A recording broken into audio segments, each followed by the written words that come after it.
Welcome to the Tent Talks at the Pottery Expo Warrandyte, hosted by Slow Clay Centre. I'd like to, first of all, acknowledge the traditional owners of the land that we're on today, hosting this event on today, the Wurundjeri people of the Kulin Nation, and pay my respects to elders past, present and emerging, and acknowledge that it is unceded land still that we're on. Today our talks will be about wood firing and a lot of the nuances that come from a wood-fired atmosphere and a kiln that can't be achieved in any other way. This focus on wood firing is the focus of the Pottery Expo this weekend is actually on wood firing, and so we have some wonderful guests. We have Jan Kesby here, resplendent in yellow. Thank you for clapping, very nice of you. And Robert Barron, resplendent in cap and dog, yes, dog. And my name is Jane Sawyer, and I'm the owner of Slow Clay Centre in Collingwood, and we do present artist talks quite a lot at Slow Clay and guest artist workshops in particular we love. If you're interested in finding out more about Slow Clay, it's just on the other side of the wall behind me, and you can speak to any of the staff there. But we're so happy to be here at the Expo. We nearly thought we weren't going to make it, didn't we, 2 weeks ago?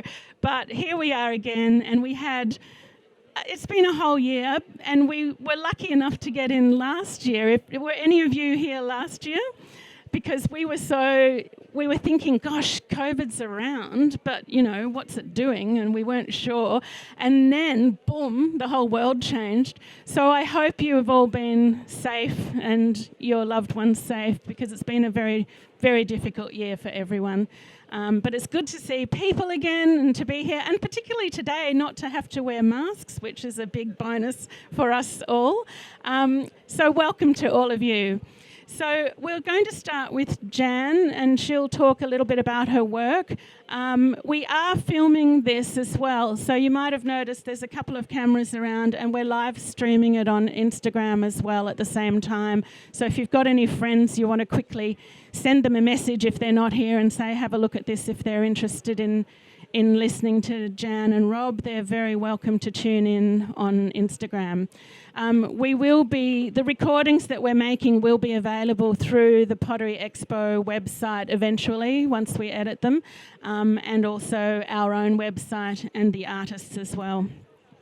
So without any further ado, I'd like to introduce Jan Kesby. Jan is based in northern New South Wales. Mid-North Coast, I did write that down, Mid-North Coast, near Kempsey.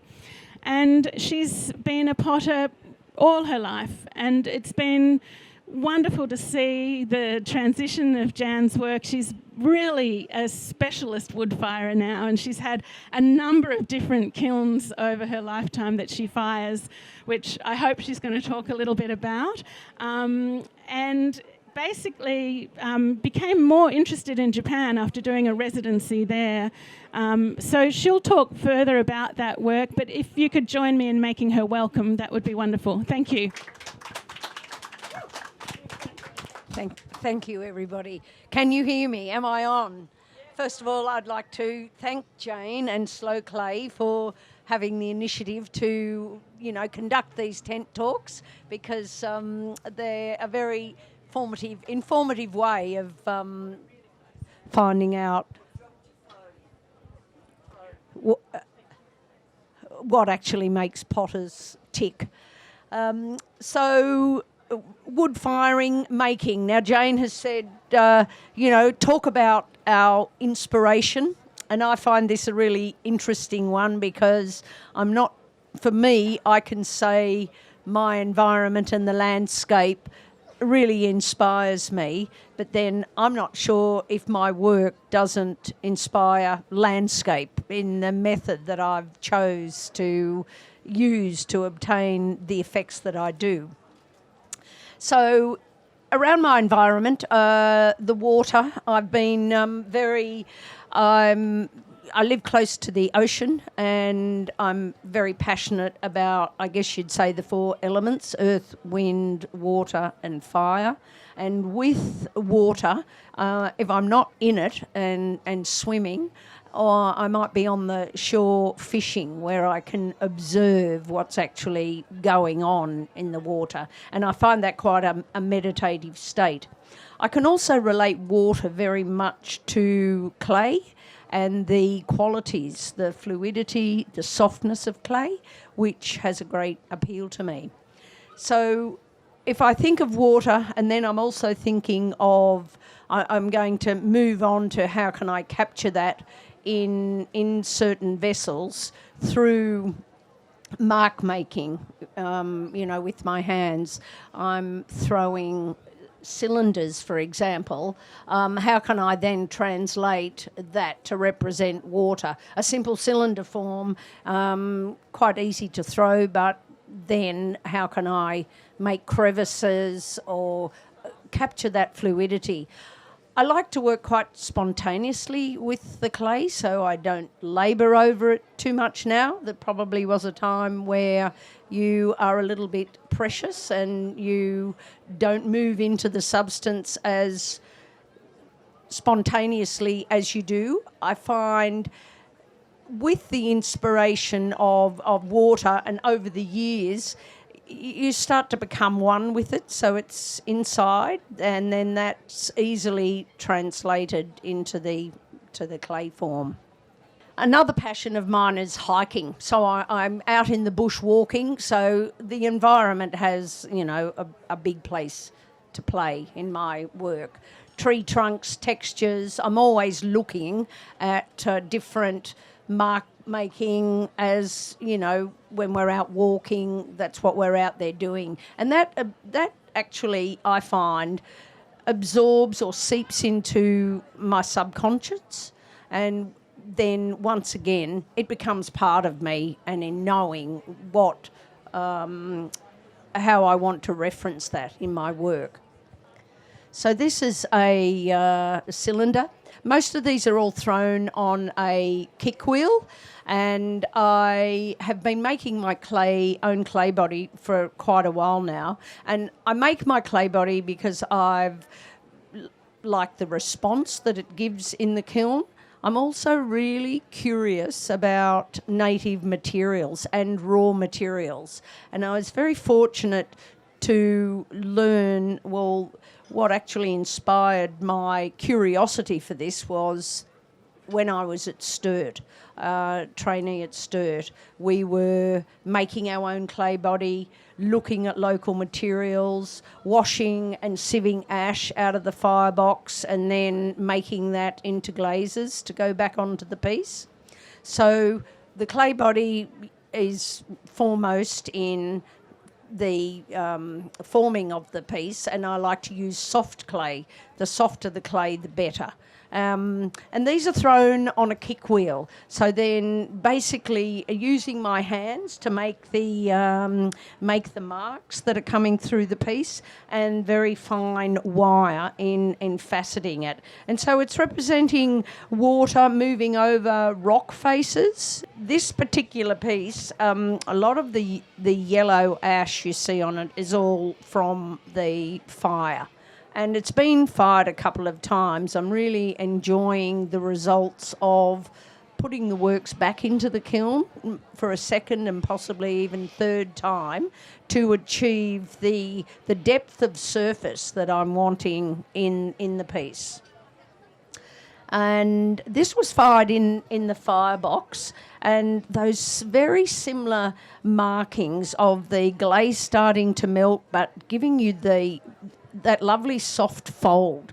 And I mean, to me, I find when you're working with fire, and the kiln's fired for up to 1300 degrees, and the anagama that I fire is over a period of 4 days and 3 nights.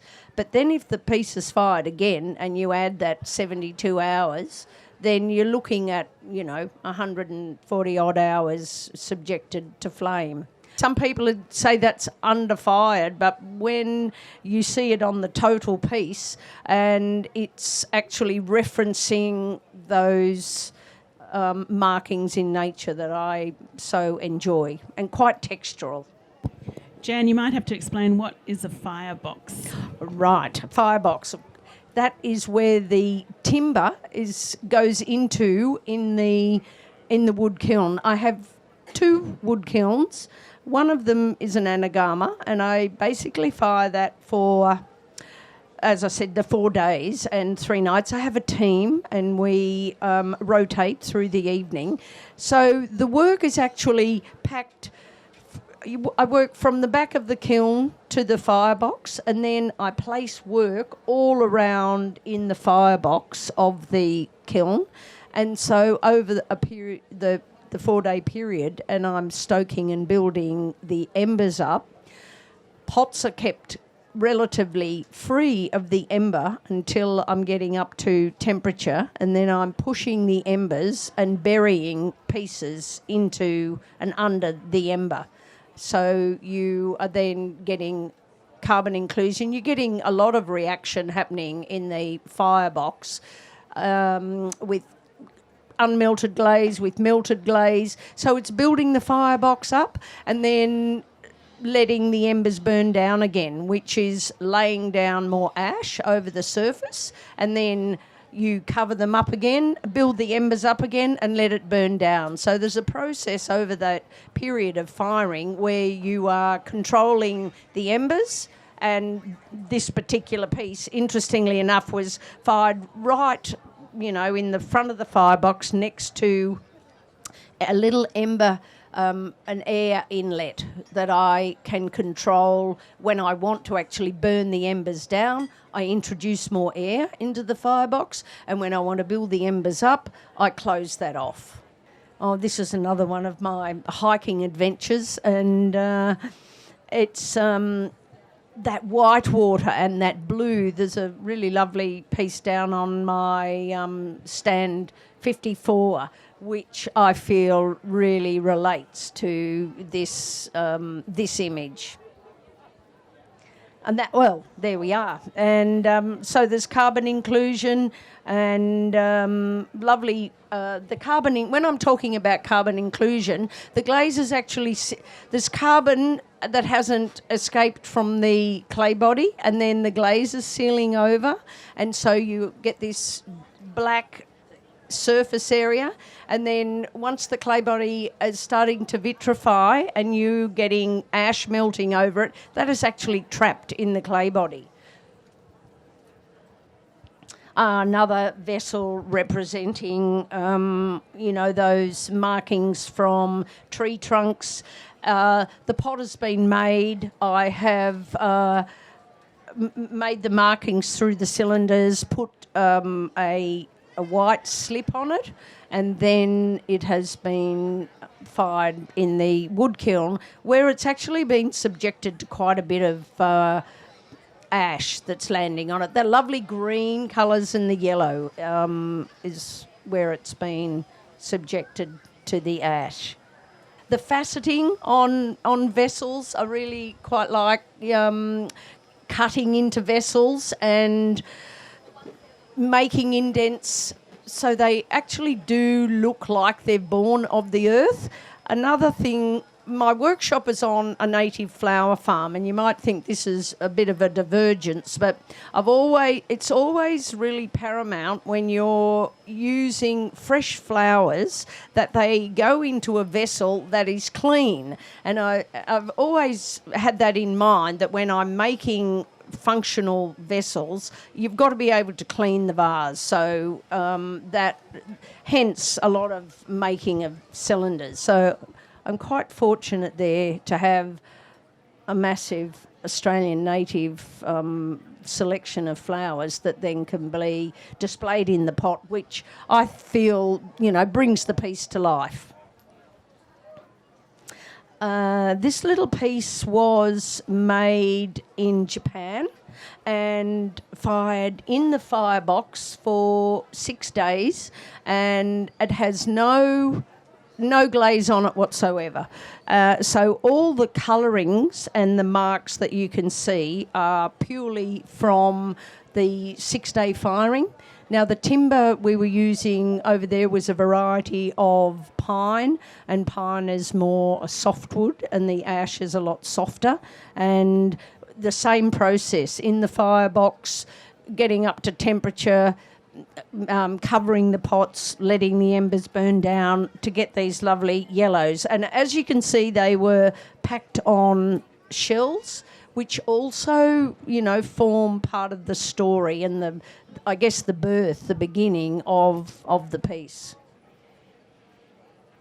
Another one with, but that does have a feldspathic slip over it, and wadded on shells and beautiful ash runnels forming on the face of that as well. So when you wood firing, invariably pots, you can have a multitude of surfaces around the pot. So you're sort of not buying one piece. You'll have a piece that a face that has a lot of action on it, and as you move the piece around, that lee side that has not been subjected to the force and the face of the ash is much quieter. So then when the piece is turned around, you'll have yet another beautiful surface to engage with.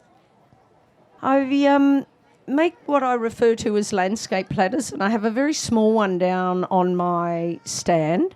And the landscape platters relate to really wide open spaces, and then the rim that I put on the piece is actually thrown and stretched out on the floor in my workshop. It doesn't always work. I like to use quite a coarse sandy body for this, and this particular piece, all the folding, it relates to me to the horizon lines that you see, if you're walking along the beach or wherever you are, the mountain ranges. So I like to try and capture that, a variation in height and quite organic nature of rims. Faceting of the little vessels, and so they're quite organic. These are all hand built, so when I'm not throwing on the wheel, I'm hand building, and these are carved out of a solid lump of clay and then wait till they firm up and then hollow out the centre of them. And there's no glaze on the outside of these whatsoever. That's just purely ash from the fire, which, as I said before, the ash that's landing on them is creating, landscape surface effects. And this is an horizon line that I'm sort of referring to. If you look at the lines on the mountain and then working with clay in throwing and stretching, I guess it's like turning the clay inside out, because you're bringing a lot of the inside surface of the clay to the outside, and so that in itself is giving some really interesting texture.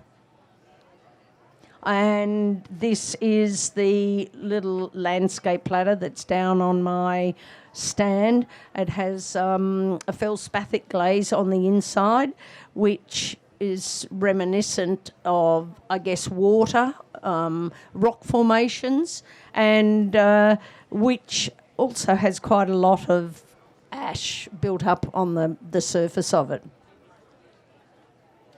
And similarly, like you might have a quartz inclusion in some basalt rock where you're walking. I don't know how many of you enjoy bushwalking, but there is just some fascinating places out in the country, and when you are walking in those areas, they're very much informing my work as I'm absorbing the environment around me.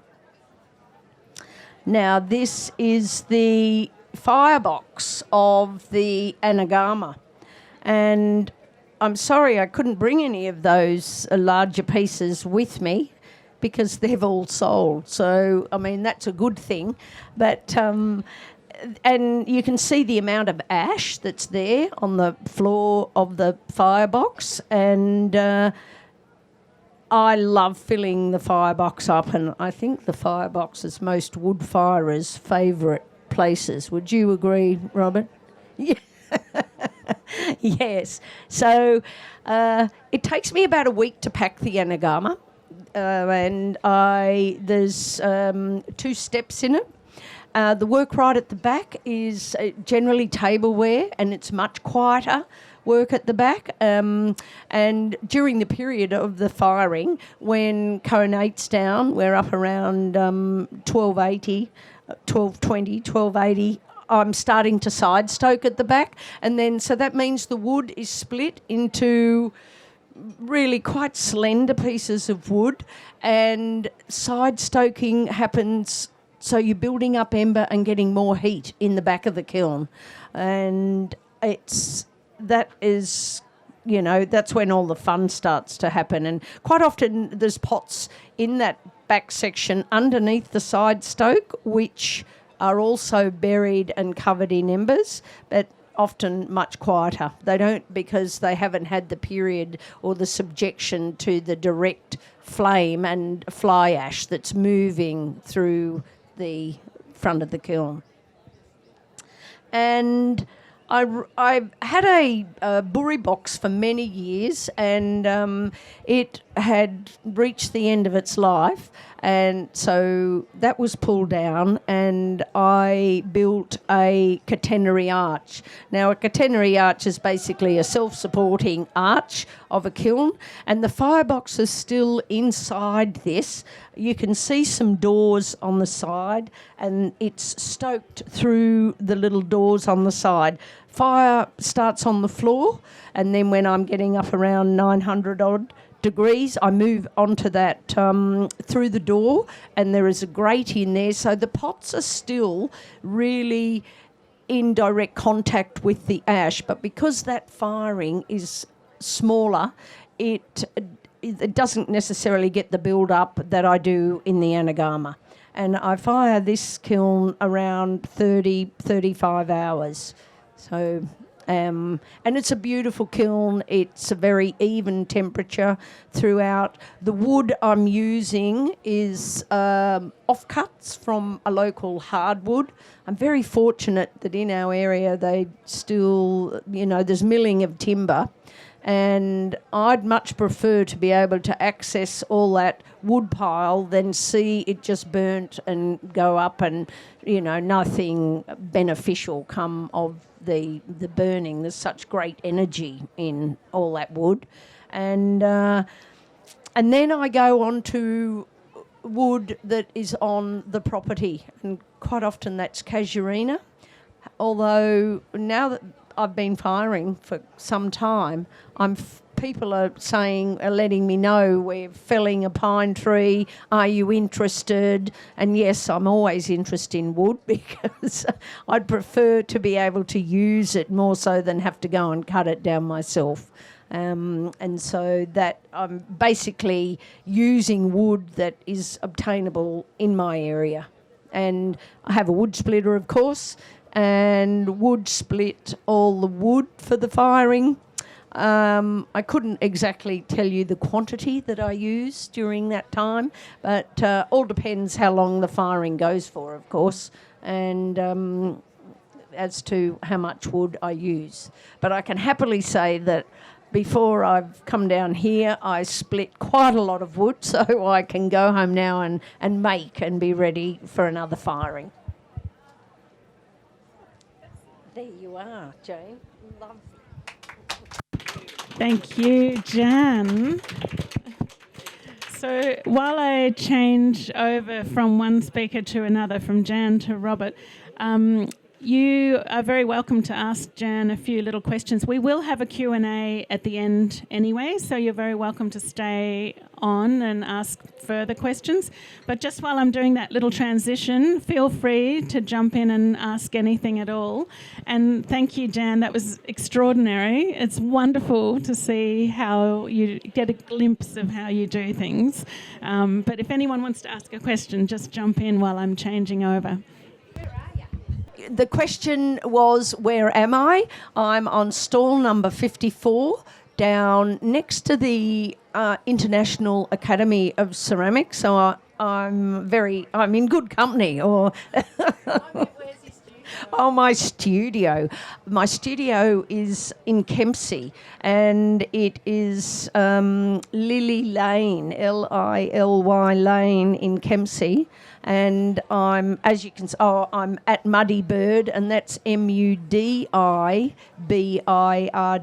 is my Insta feed, and I have a website, Jan Kesby Ceramics. And you can indeed go and visit her stall as well. Of course, part of hosting these tent talks is to try and generate not just new knowledge, but to go and actually handle the pieces and feel them and get to know some of those intimate things that you've just learnt about. So please, after the talk, go and visit Jan and all the other wonderful potters here. So Rob's disappeared. Rob has decided he's got cold feet and can't go ahead. He can't compete with you, Jan. He can't. No, I've said it all, he said.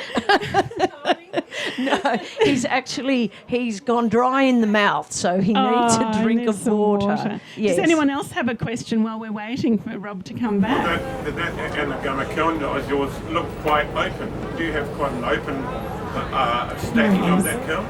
The question, thank you for the question, is the firebox looks quite open. And yes, it is. It's basically a metre and a bit across, and it is very open, but the door is actually bricked in, and I have a little fire on the floor, and then I move on to stoking through the door. Yeah. What I meant was even further back on your shelves, they look quite open. Do you still have them quite closed, the pots at the back? Oh, yeah. Look, when I'm packing the kiln, I do bisque the work that I fire in the Anagama, and it is packed really close, and everything when you're firing with wood has to be wadded so it doesn't stick to the kiln shelf and it doesn't stick to its neighbour. So wads are made up of little refractory materials, and so when you have a look at the work on the stall, I really encourage you to pick the work up and feel it and then turn it over, because when we're we're having a cup of tea or coffee, you always, with a little cup, you investigate it. So you turn it over, you have a look at the bottom. It's the total pot. It's not this is the face and this is the bottom. It's so totally inclusive of the whole piece. Thank you, Jan. Thanks for the questions. And as I said before, there will be another chance to ask more questions afterwards. Can I get you two to swap places? And then, Rob, you can see the screen a bit better and take the mic as well.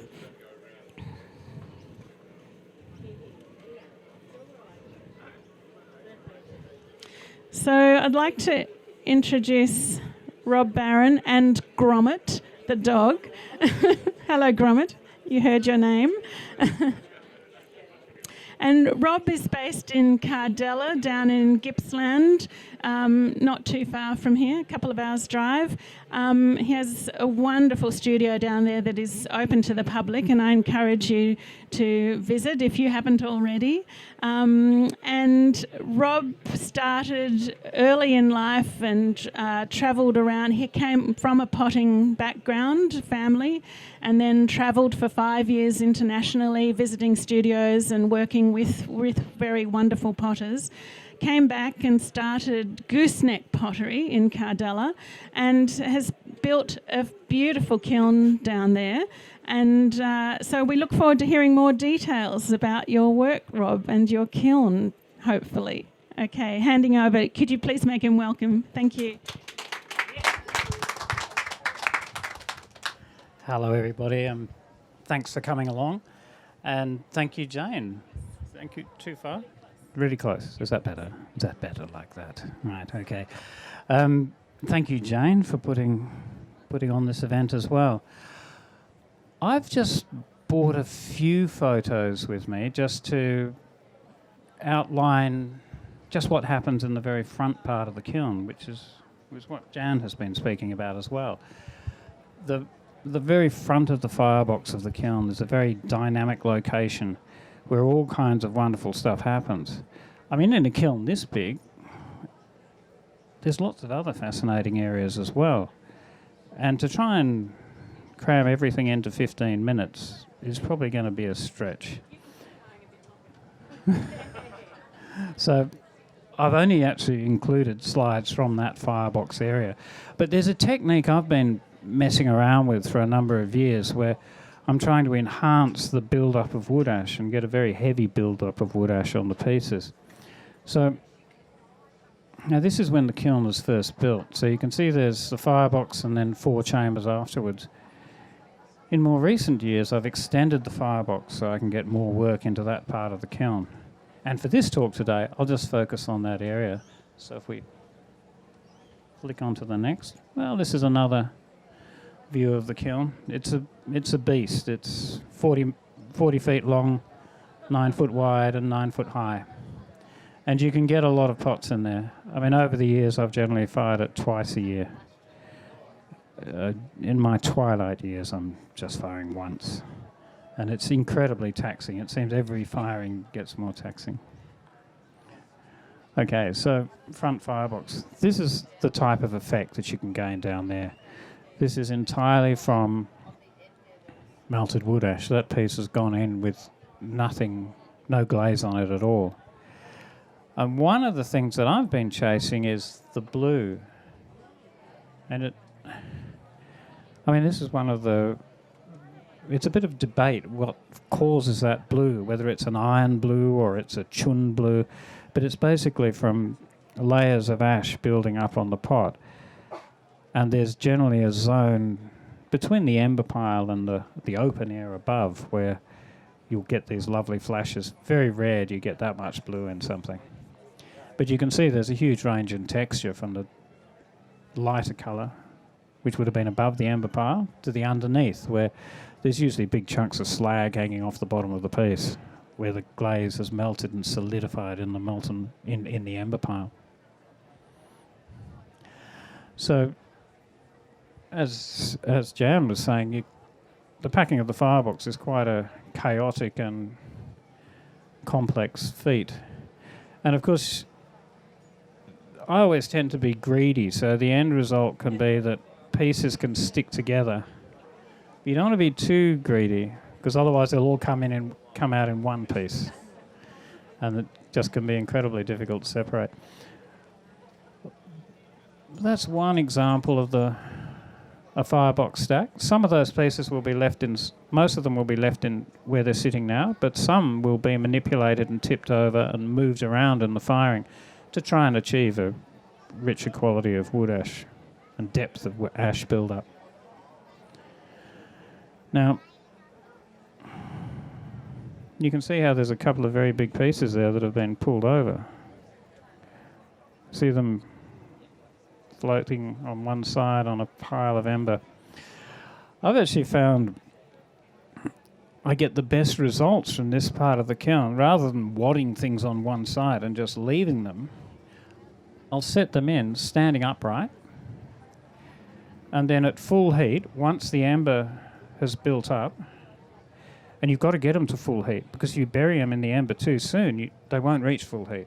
And you'll often end up with a lot of cracking from uneven vitrification, where one side of the pot is several hundred degrees cooler than the other. So this way, you leave the pot a little bit further back, standing on a shelf, no wads, just sitting there. Build up the wood ash, and then I'll keep powering away until the first chamber of the kiln is at full heat, which is probably around cone 13, 40 degrees. When I've got full heat in the first chamber, then I'll reach in with a big iron bar and drag these pieces forward. And here they are sitting at this point at about 500 of ember. And then we'll continue to stoke. We'll stoke on those while I'm bringing the second of the big chambers or the third chamber of the kiln up to full heat.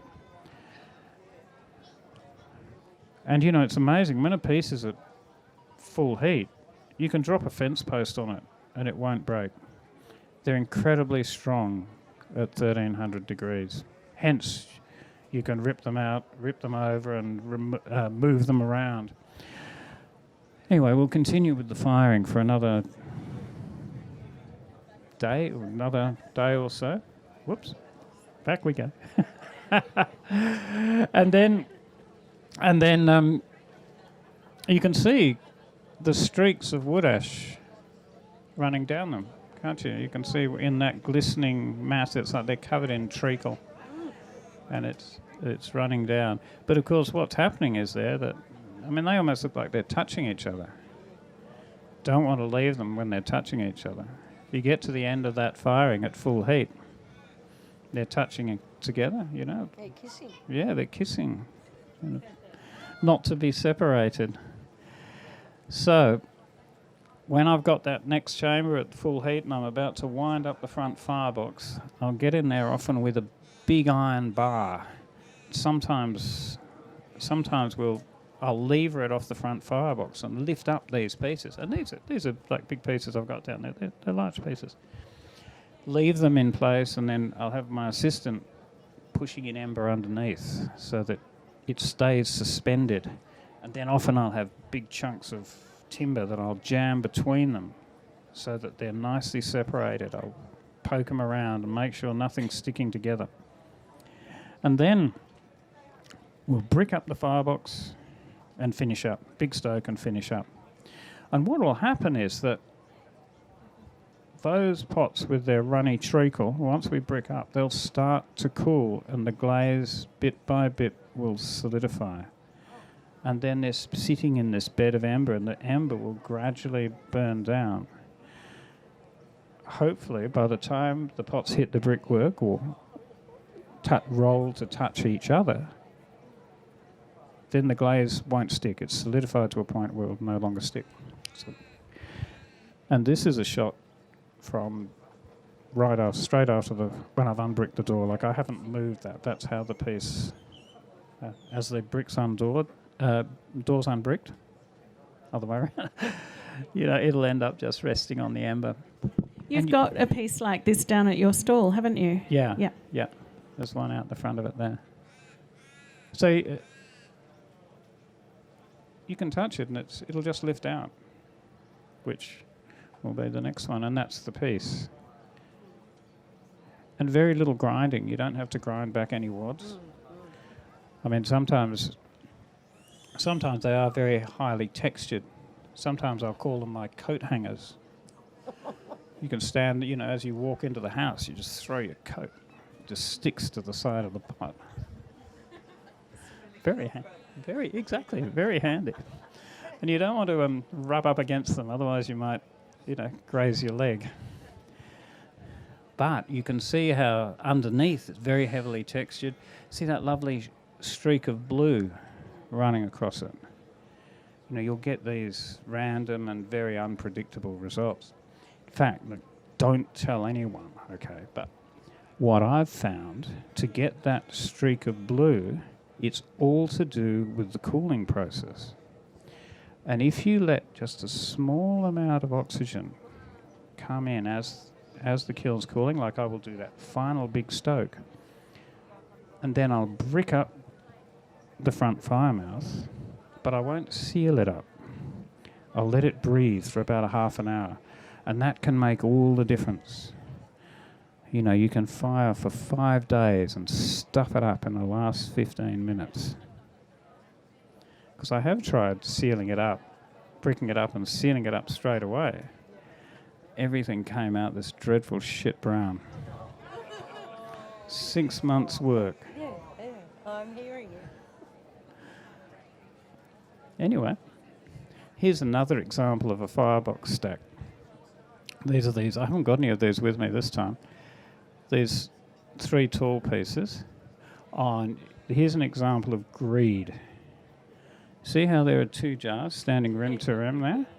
I thought, man, I really want to get that other jar in there. Anyway, I'd hit next slide, Jane. We'll see this is what we do. We're reaching in with the poker and I'm dragging them over, flopping them down into this bed of ember. Oh, they're at the strongest point. At this stage, like the big jars, this is what we do. We pull them over at white heat. I mean, you couldn't do it when the pots are, at bisque temperature, because they'd all break.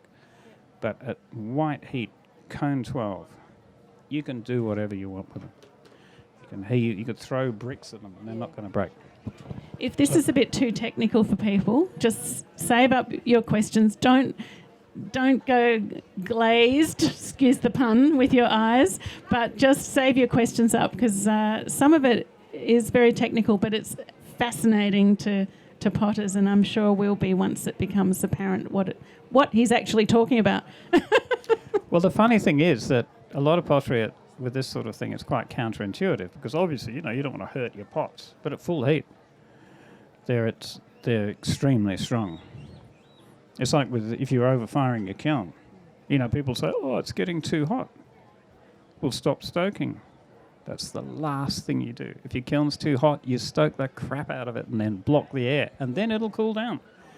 If you stop stoking, it's going to keep going up for about the next 15 minutes. Okay, so we've flopped that over. Next slide, Jane. Oh, what a disaster. Oh, my God. Look at all that. Crap everywhere. All's no doubt stuck together. But reach in there. You see, they were sitting up. They were probably sitting this high on that ember.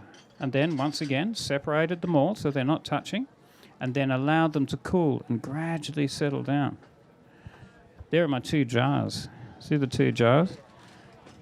When it came to separating that was an absolute nightmare, because all the ash had run down, so the bottom of one stuck to the rim of the other. It was all covered in treacle.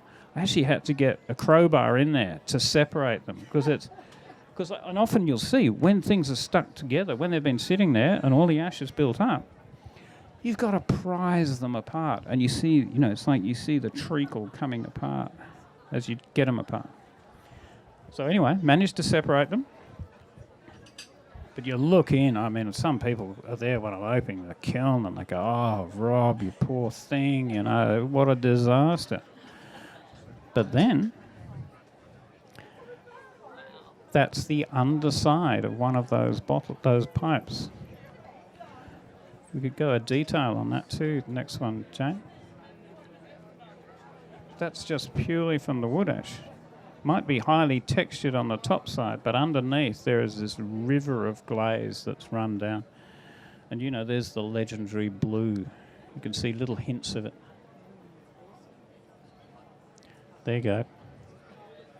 Carbon trapped in the clay body. This is carbon sequestration ceramic style.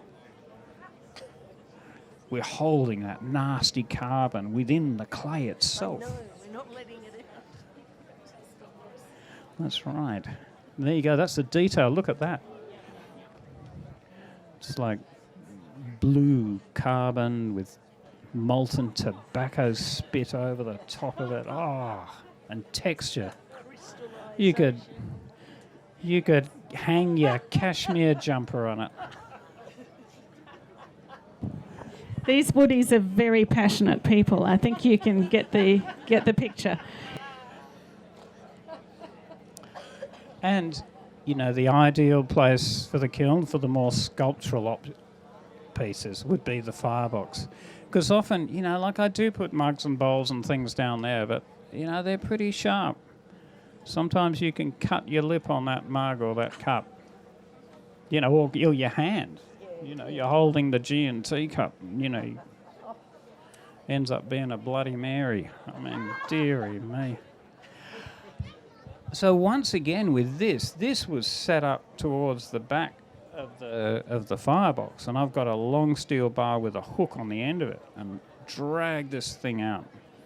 And then, of course, we're stoked on it for another 24 hours. So, yeah, the blood and guts department. Next one, Jane.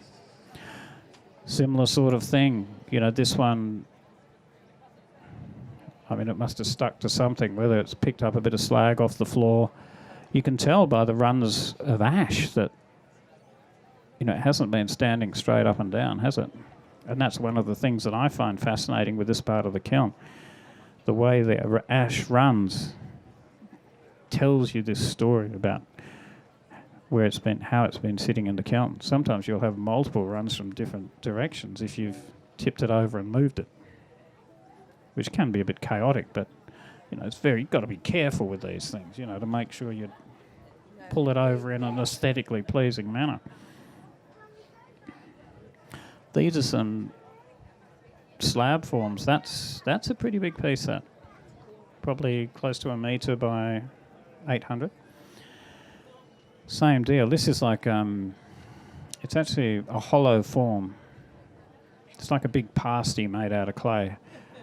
And then that's been leaning up against the side of the kiln. So it has been standing on rollers down low.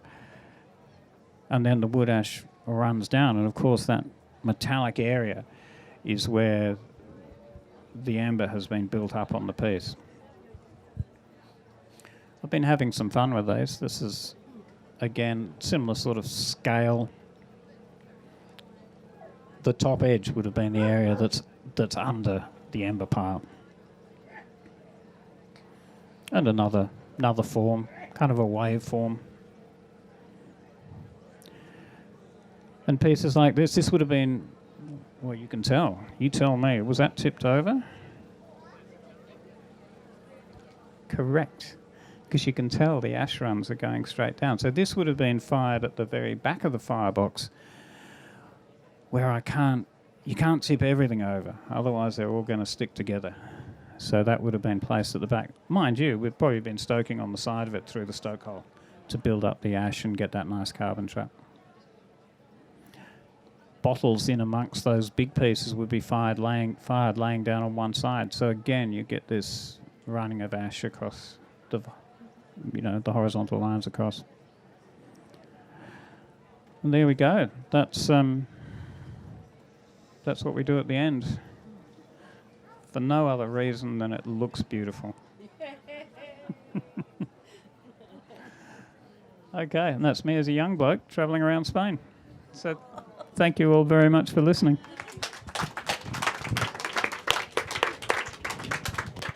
Thank you, Rob. Thank you, Jan. Over to you, audience. I did sort of jump in and say, don't be scared of all the technical stuff, but just ask questions. And there may be some potters here too that are a bit more familiar with that language, but feel free to jump in and ask any questions. Shout them out or put your hand up and I can pass my microphone to you. Yep. I just wonder, whereabouts in Gippsland are you, Rob? The studio's just near Carrambara.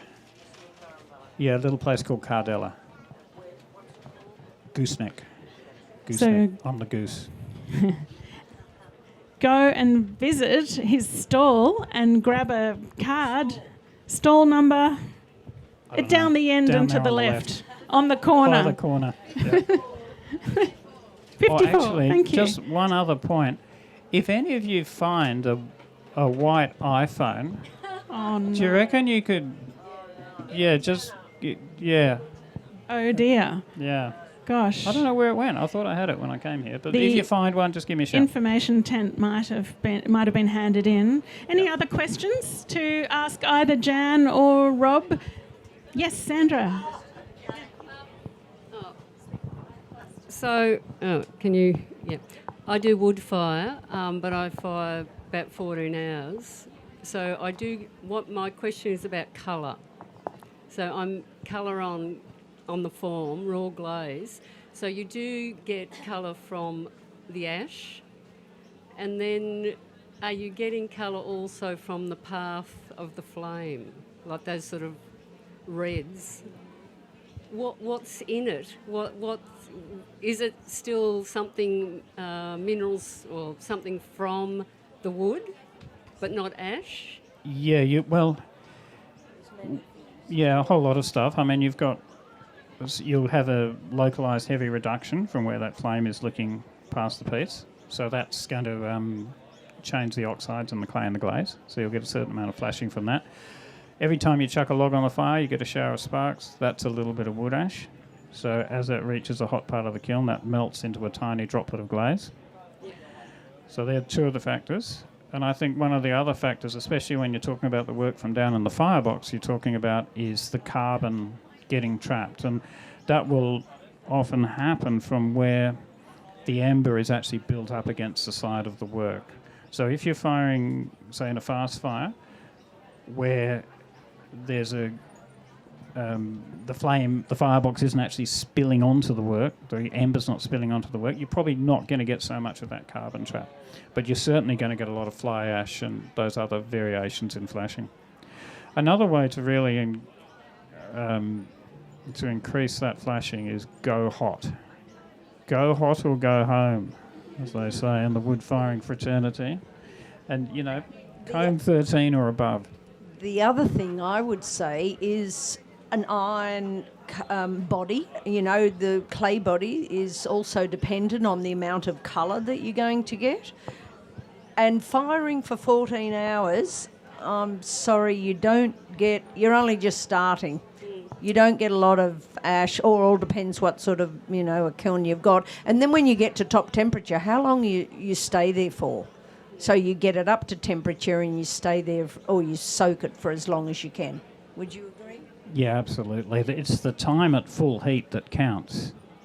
But there's also, the thing is, I know to get those really deep rivers of ash building up on a piece, I mean, I'm a great one for enhancement.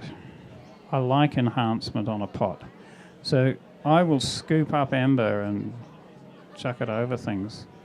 I've been known to scoop rusty nails onto things and copper coins and scoops of extra ash, don't hold back. Well, I'm wanting to make functional glaze pieces, and this is my local fuel, and it's on the very white clays, like the porcelains or very white stonewares, that the red flashing is happening. Yeah, I think that's to do with the higher alumina content in the clay that you'd find out with your porcelains. And I love a lot of those porcelain effects. In fact, I'd get a lot more of my blues. There's in the IAC tent there's a bottle which again has been fired on the side, and it's got these beautiful little opal droplets on what would have been the underside of it. That's on a porcelain clay. So I find I guess it's a difference between painting on brown paper and painting on a white canvas. You're going to get a lot better colour response out of a lighter coloured clay. But you can also get that amazing flashing as well, rich flashing. Colour, yeah. It all depends on the clay body and the reduction. Sometimes I find that particularly in the hotter bits of the kiln, like an iron body, like something like an RGH from Clayworks, that'll go purple and bloat. It's just not going to work in the firebox. Whereas, but then again, I mean, some people have tried that Southern Ice in my kiln, and that doesn't seem to get a lot of flashing, and I think it's because it's probably got a much higher alumina content. Like a more silicious clay. That's a silicious clay, not a salacious clay. It's a silicious clay. Can be good. High silica, yes. But just one question is because there's some really interesting chemicals. I think my voice will be loud. Will you speak louder? With voice, there's really interesting chemicals and stuff in grasses and all that sort of stuff. Do you ever chuck that sort of stuff in to push other chemicals into the flame? Well, I haven't done a lot of that, but certainly grasses can have very, very high silica levels, like rice ash in those nuka ashes from nuka glazes from Japan, where you'd see it. That. I mean, ash is very widely. Some people have even got copper reds out of them from where they've put in fruit clippings from a fruit tree, and they've been sprayed with curly leaf with that copper spray. And that's always a bit of a winner. And sometimes, when you fire with old tyres as well, the metal from the old tyre, that can leave quite a mark. What else do you put in? Gone there. Oh, now I know there's one potter in southern New South Wales who's known to put in native animals. Now that gives a different... Yeah, well, I think you get the calcium. You get the spot, what we call the spotted dog effect, where you get, little crystals forming in the glaze down on the front. And I think wombat works better than koala, from what I understand. Watch out, grommet. Slow cooling. It's slow cooling for crystals for me. No wildlife or roadkill. Well, there is this debate that by putting in bones, you can get this calcium. Is it calcium carbonate? The bone ash. And bone ash would be used in chuns. Yeah, which itself is also very variable depending on where the people have lived and what they've eaten. Yeah, exactly. Right. A lot of red wine. Oh yeah. Well, humans. Well, I haven't. Have you had many human bones in your kiln, Jan? Have you done that very often? No, but I've had a few people concerned that it could be used as a crematorium. Yes. I've been approached by the mafia on a number of occasions. Keep your distance, everyone. Any other Always questions? looking for helpers at the firing. Hi, I'm just curious. I know wood firing is very labour intensive, and I've heard you have apprentices that come and help with your work. I'd just love to hear about that. Yeah, over the years I've had a lot of apprentices working at the pottery. In recent years haven't had so many of the regular apprentices, but I'd often have people coming up to a firing, maybe working for making some pots, helping with the packing and the firing cycle. So that can be a great experience for people. Often it makes people want to give up wood firing. Yeah, it's a great experience for me usually because I need extra helpers, and occasionally some people come back twice, which is quite good. But this is one of the problems that I find of having a big kiln is trying to get a crew together. It's the hardest thing, and last firing I think I ended up doing a 40-hour shift, the last 9 hours of which I was splitting as well as stoking. And I think I'm just getting too old for it. I actually dream of a small kiln. Time to pull it down. Rebuild. Yeah, don't know if I want to pull it down yet. But always, if anybody wants to be a stoker, just send me your details. Just get in touch. Head down to his stall and have a chat afterwards. Anyone else? Any more questions? Yes? I have a team, yes. Yes. The question was, do I have a team? When I'm firing the Anagama, definitely have a team. But when I'm firing the Catenary Arch, I can fire that on my own, and I'm quite happy to be with the kiln on my own. That's another thing. It's a good question, actually, because when you have a lot of people around, it's not just a matter of putting wood on and you're getting temperature rise. There's a definite cycle, a rhythmic cycle that you have to go through. And so you need, and it's not a party atmosphere. Well, I certainly don't have a party atmosphere. All your work is at stake. You really have to stay focused, and you once again become in tune with the kiln. But yes, I have a lot of people ask and want to come, but I'm not very good at saying, yes, it's going to happen on this day. I have a making cycle, and then comes, any glazing, and then preparing the kiln, and yeah, so I'm quite content. I have my daughter to help me and a few other local people. But if anyone's ever interested, you can always contact me. Things might change. I always like to have someone who's good with an axe. That always really helps. But, it's very true what Jan's saying about the stoking rhythm. Often I will get, when I get one of my rare sleeps, often I'll come back to the kiln and find it, either just the same. If it's just the same as when I'm left it, that's actually probably pretty good. Sometimes it's gone backwards. Because it is this thing of, to get that heat out of the kiln, how heavy you stoke, the timing of the stoke. Like, you've got to let that atmosphere clear, because that's when you get that heat rise. If people just keep stoking it the whole time, you could be there for the next 6 months and still not reach full heat. And how do you gauge the temperatures? By colour of flame, or do you use pyros or anything like that? I'll use pyros and cones. I'll use whatever's available, pretty much. But in terms of the firing, you're really watching the flame and looking at the amount of smoke, looking into the kiln. Like, I'll have a spy hole. I'll just peek in to see if the flame is just licking around that. I mean, with the big kiln, if you stoke heavily, you're going to push that heat all the way through to the back chambers. And to try and get that last 50 degrees, you've got to be right onto it. And it's that fine line, you need to have enough ember in the firebox to generate the heat, but you don't want to overstoke it, otherwise you're pushing it further back up to the kiln, further up the kiln. So, and often you do a heavy stoke and then a lighter stoke. You do a heavy, light, medium, and then a medium, light, heavy, and a heavy, light, medium, heavy, light. It's very technical. Very technical. And we instruct people on that with the firing, Sometimes we'll divide it into decimal points, like a 0.3. That's a 0.3 and then a 0.5, followed by a 0.1. Oh, and the other thing is you've got to be very careful how you stoke your wood. Now, this is something we haven't brought up.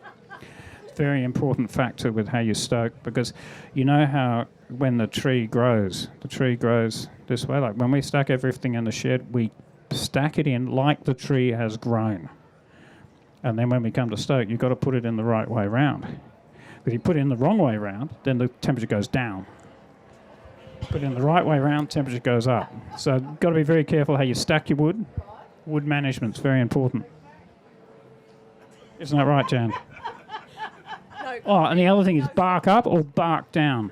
That's a very technical point. Yeah, well, we have our advisor, our bark advisor. Yes, Gromit can answer that. Oh, another question from Sandra. So you brought up bark. So with my very short firing, I do add quite a lot of bark, because supposedly it adds more ash. Tell me, is that the case? I guess the question is that if you have a lot of bark, do the pieces end up rough? Not if... Been waiting all day for that. No, because I don't put the bark in at the end of the firing. I make sure there you go. Perfect. And that's what I do as well. If I'm going to do bark, it'll be early on in the firing. But do you think it adds much? It's all heat source, I think the bark does have a lot of dirt in it often, so that's often the problem. I avoid that. Silicious bark is more silicious. Silicious, that's right. Thank you, Janet.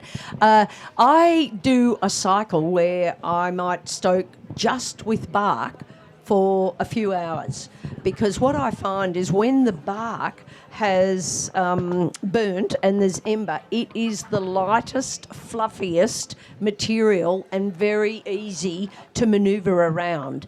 And so I always have specific piles of bark just to do maybe a 2 or 3 hour cycle. And that might happen a couple of times, but definitely it puts down quite a lot of ash because it's very light and fluffy. Oh yeah. Just on the bark. Sorry, just on the bark thing. Sometimes too much bark can be a debacle.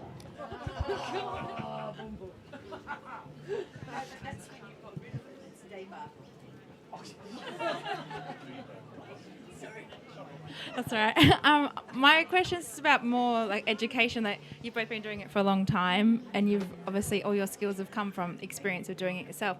But were there specific study or training experiences that you've had that made a huge difference in your careers? And also, is there things that you recommend now other than, maybe the best experience is actually just going and doing an apprenticeship and doing it, the actual experience, but is there particular places around the world that you recommend to study? Good question there. I know in America they have specific colleges which have a big emphasis on wood firing, and maybe Janet DeBuse might have more information on that. Do you, Janet? But in Australia, I think no. Okay, sorry. In Australia, if you go to a college, and it's quite an interesting phenomena. I was advised when I was studying best to stay away from colleges because you learn a lot about everything but not much about anything. So if you want to focus on one area, you'd be better to find a wood firing potter and be involved, or you build a kiln, and it's pretty much what I did, and just keep firing it and keep learning. And don't be afraid to ask questions. Connect with other people that are wood firers that could help you. Thank you. What I would say is that don't be afraid to write to anybody and ask them, and say, I really admire your work. I've followed your career. That's pat smooth. And yes, and I would love to learn more from you. And then when you actually go there, do learn. Don't show off. It is interesting like that. I think with wood firing, I think for most potters, if you just rock up when they're about to fire, you're in. And yeah, that experience. I mean, go to find the best people you can and hang out and annoy them until they invite you to help for a firing. That's what I did, absolutely. I spent years working and rocking up on people's doorsteps and being a dog's body, and people ended up taking me in, and that's the story of my career very much, working with really good people. And I'm a great fan of workshop training, and it helps you to, see other people's vision, which helps you crystallise your own vision. I think it's the way to go. Don't be shy with it. No, always rock up. I'm here to help. Are we finished? I think we might be. Any more questions to squeeze in? I think that's probably it. So if you have further questions, do head down to Jan and Rob's stalls, which are quite close to each other, I think. And don't forget to see the IAC exhibition while you're down there as well. We have an afternoon session happening at 12:45 very soon with some IAC members, Prue Venables, Ted Seckham and myself as well. And we'll be talking about just a little bit about our work, not in as much technical detail as these two have gone into. And I also should say Rob is a member of the IAC as well. So we'll be explaining a little bit more about what the IAC is, the International Academy of Ceramics, what it is and what it does as well. And we'll have another panel tomorrow with Janet DeBuse and Sally Walk speaking about the IAC, and another wood firing panel tomorrow, and a green studio panel, sustainable issues, we'll be talking about tomorrow as well. If you're interested in all of that, just grab the information from our A board at the front of our stall behind this wall, or ask one of the staff there and they'll fill you in. So thank you, Jan Kesby. Thank you, Rob Barron. Very, very wonderful talks. So informative, and I've learnt a lot too. It's been fabulous to hear all that detail, and thank you for coming, and hope to see you at one of the other talks in the weekend. And go and ask questions and buy up and pester those potters. Thanks, everyone.